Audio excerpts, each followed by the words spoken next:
जब से ये कबीर नाम की बला आई है, मेरा तो जीना ही दुश्वार हो गया है। इतनी कोशिशें कर ली इसे मारने की, आखिर ये मरता क्यों नहीं?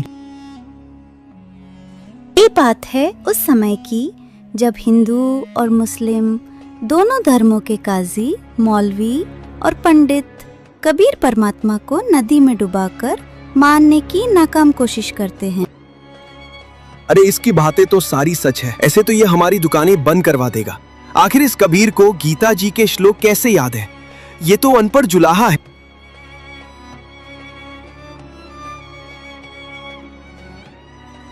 गुरुदेव, सुना है आज सम्राट सिकंदर लोधी गांव के दौरे पे आ रहे हैं। यही सही मौका है इस कबीर की शिकायत लगाने का।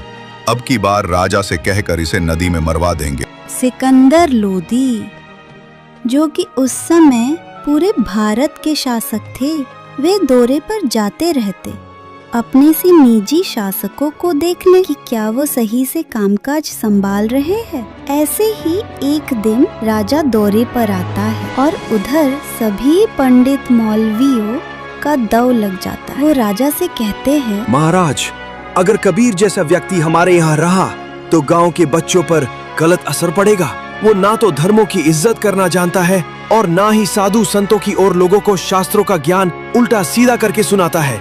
हमारी समस्या का समाधान करे राजा। महात्मा, आपको जरूर कोई गलत फहमी हुई होगी।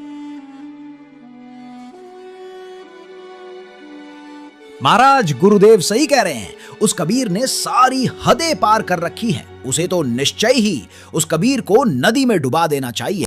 उसे जीने का कोई अधिकार नहीं है महाराज।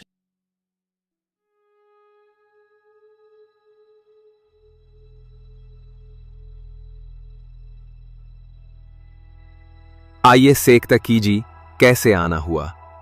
कहीं कोई चीज की कमी तो नहीं है? महाराज, आपने ये कतई सही नहीं किया। आपसे ये उम्मीद नहीं थी। आपको अपनी प्रजा की सुननी चाहिए। आप कैसे राजा हैं? वो सही ही तो कह रहे थे। उस कबीर जैसे व्यक्ति को जीने का कोई अधिकार नहीं है।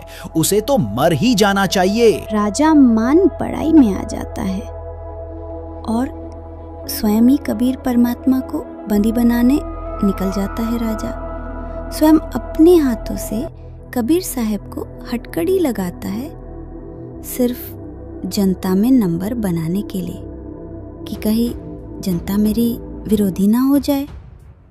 कहीं जनता सोचे कि महाराज तो कबीर को सजा नहीं दे सकता, ये तो उसका चेला है।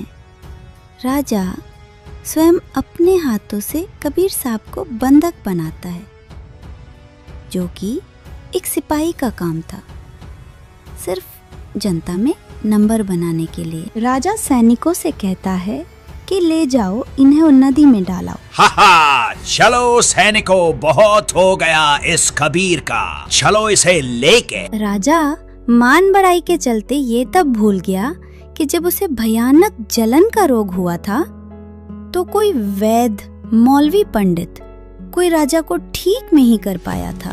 तब बस कबीर परमात्मा के आशीर्वाद मात्र से राजा का जलन का रोग ठीक हो गया था। तभी तो कहते हैं, कबीर राज तजना सहज है, सहज त्रिया का ने, मान बढ़ाई ईर्ष्या दुर्लभ तजना ये। जैसे ही राजा सिकंदर लोधी बोलता है कि ले जाओ और इन्हें नदी में फेंकाओ, सिकंदर खुश हो जाता है और सारी कमान अपने हाथों में संभाल लेता है, क्योंकि उसकी तो मन की हो गई थी।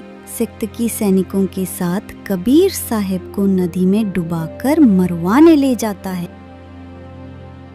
इस कबीर को पत्थर बांध दो और इसे नाव में ले जाकर नाव से फेंक देना। पत्थरों के वजन से ये डूब जाएगा। समझे मेरी बात सैनिकों?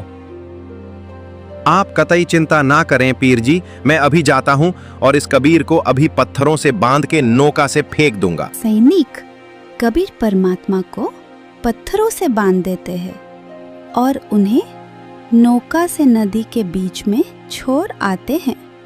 कबीर साहब को वहां छोड़ने के बाद सैनिक वहां से चले आते हैं।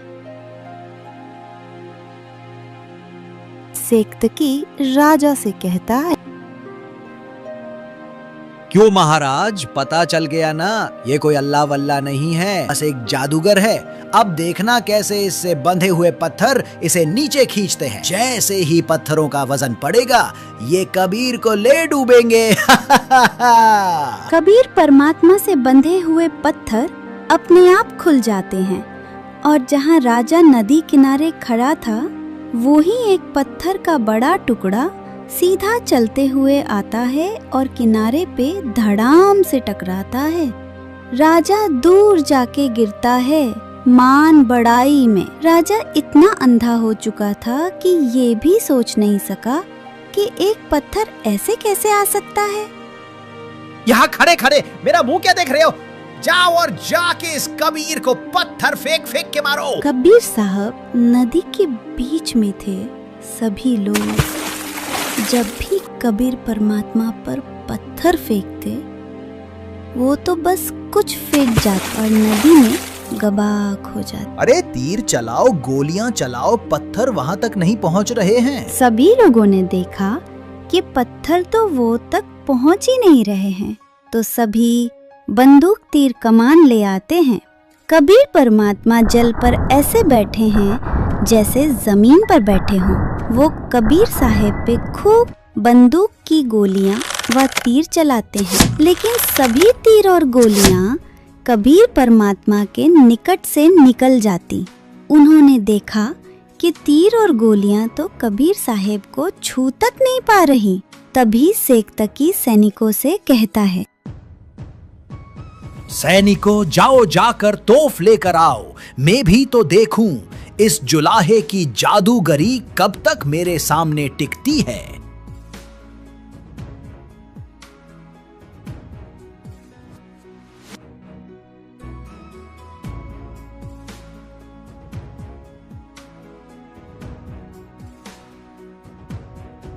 जब बंदूक और तीरों से काम नहीं चला तो तोफ मंगाई जाती है। तोफ को अंदर से साफ किया जाता है, फिर उसमें सैनिक गोला डालता है और जैसे ही तोफ चलाई जाती है तो यह तोफ गोले थोड़ी ही दूर जाके नदी में कबाक हो जाते या फिर काफी दूर तालाबों में जा गिरते।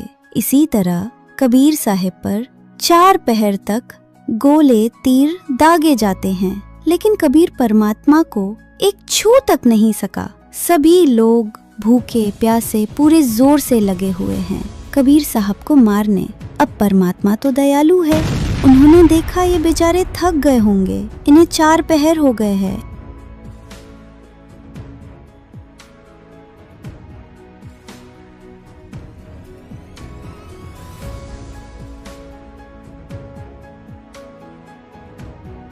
चार पहर तक लगातार कबीर परमात्मा पर गोले दागे जा रहे।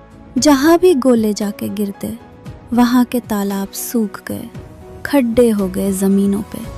कबीर परमात्मा ने सोचा कि मैं ही जल के नीचे चला जाता हूँ, जिससे इन्हें लगे कि मैं डूब गया हूँ। ये वापस घर तो भी चले जाएंगे, कुछ खा पी लेंगे।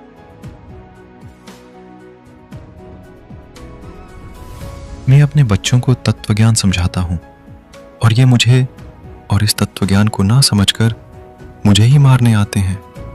है तो मेरे ही बच्चे काल के रंग में रंगे हुए हैं। मान बढ़ाई के चलते कुछ नहीं सूझता इन्हें। सुबह से भूखे लगे हुए हैं, मुझे मारने ना कुछ खाया है और ना ही थोड़ा बहुत आराम किया है। एक काम करता हूँ, मैं ही जल के नीचे चला जाता हूँ, जिससे इन्हें लगे कि मैं डूब गया हूँ। घर तो भी चले जाएंगे, जाकर आराम कर लेंगे।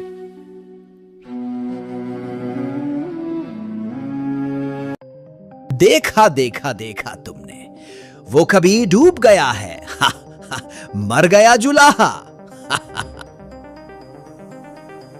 महाराज देखा तुमने, उस कबीर को तो खेल ही खत्म हो गया है, अब नहीं बच पाएगा। वो नदी में काफी नीचे डूब गया है। अब तो नीचे मिट्टी कीचड़ में दब जाएगा, फिर नहीं निकल पाएगा बाहर। मुझे तो इतनी हंसी आ रही है उस जुलाहे पर।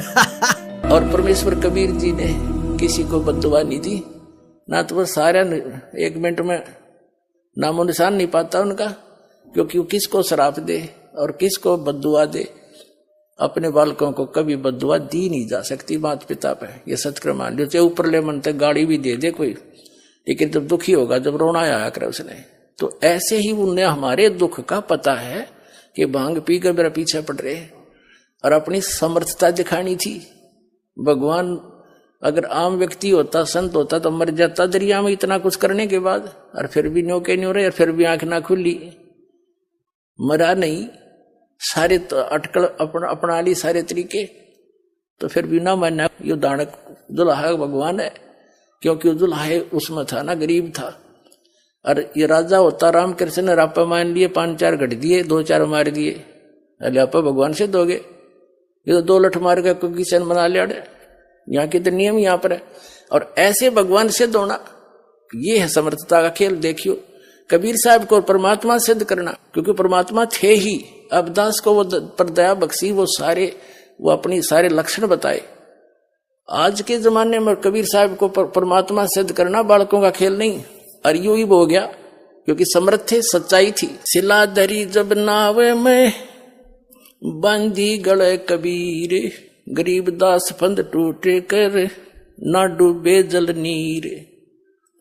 परमात्मा के गले में पत्थर बांध दिया, और वो जब गंगा में डाले तो वो पत्थर टूट गया गले से। मालिक बैठ के नो के नो जल के ऊपर दोबारा, और वो पत्थर जो था वहां से चलकर समुद्र, इसको ऊपर जल के ऊपर से चलकर वो पत्थर की शिला जहां सिकंदर लोधी खड़ा था उसकी तरफ आई, नोखा काट ठानती जैसे नौका चला कर जंजन वाली, और आके उसके धड़ाम देसी लगी किनारे पे। सिकंदर 10 कदम पीछे गया, और फिर भी ना समझ में आई, पत्थर तिरका आवे, और भगवान ये डूबे नहीं, तो और क्या क्या जुल्म किया इन्होंने। शिला चली सा और को देखत का ख्याल, गरीबदास कबीर का आसन अदर हमाल। मालिक तो दरिया पर बैठे हैं जल के ऊपर, और वो पत्थर जो गढ़ में बांध रखा था वो टूट के मालिक के गल से और पानी के ऊपर से सिकंदर लोधी सा की ओर भागी आई। फिर कहते हैं गुस्से में आकर बोले तीर मारो, बाण गोली मारो इसके। तीर बाण गोली चला ये तोप रख लो सोरे, तोप गरीबदास उस जुल्हदी के एक गई नहीं और। जिसको तुम जुलाहा कहते हो, जिसको आप एक कवि मानकर उसकी फाइल को बंद किए बैठे हो, उसकी महिमा आदरणीय गरीबदास साहिब जी आंखों देखी, और उनके द्वारा प्राप्त दृष्टि से तुलसीदास जी की तरह यथार्थ करे। कहते हैं तीर बाण गोली चलाएं और तोप रख लो शोर।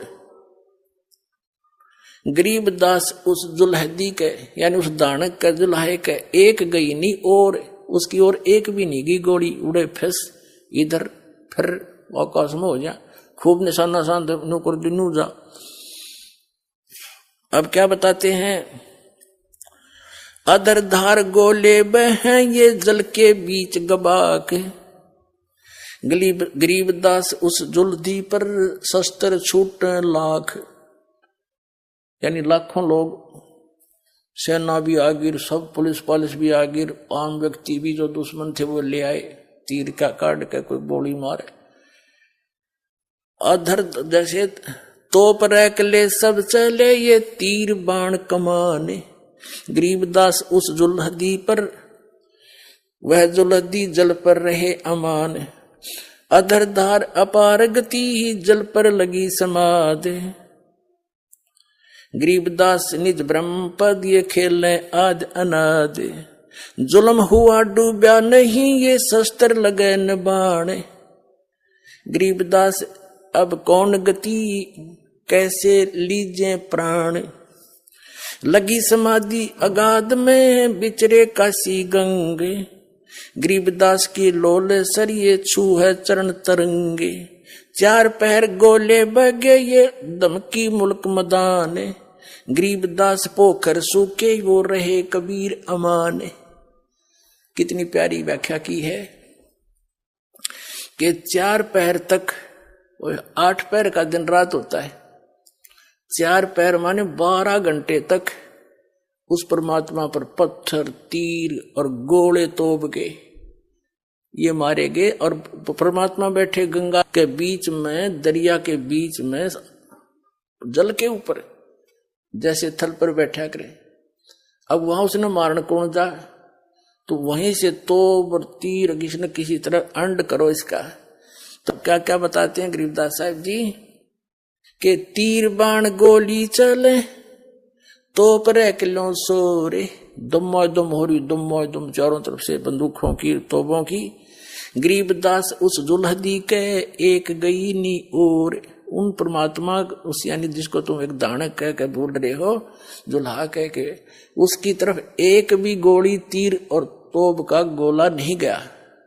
कितनी सिंपल लैंग्वेज में कहा है। जैसे हम बालक थे छोटे छोटे, हम कहावत हमारे हरियाणा के अंदर, हम पत्थर जैसे कोई डला मारते थे ना पानी में, तो उसकी आवाज होती थी गभाक।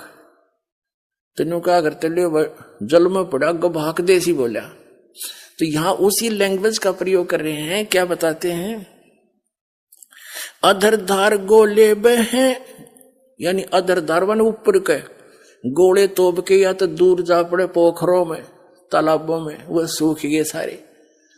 और या वहीं पर उनके आसपास ही, तोपों के आसपास 10, 20, 50, 100 फुट पे जाके, और जल एकदम ऐसे गिर जा, गबक जैसे बोलता है ना, गिरते हुए गोला गबहाक डले बोलते हैं। तो क्या बताते हैं, सिंपल लैंग्वेज में गरीबदास जी बता रहे हैं, अधरधार गोले बहे कुछ जल के बीच गबहाक, यानी उड़े पड़ जा गबक दे ही, आगे नीचा परमात्मा।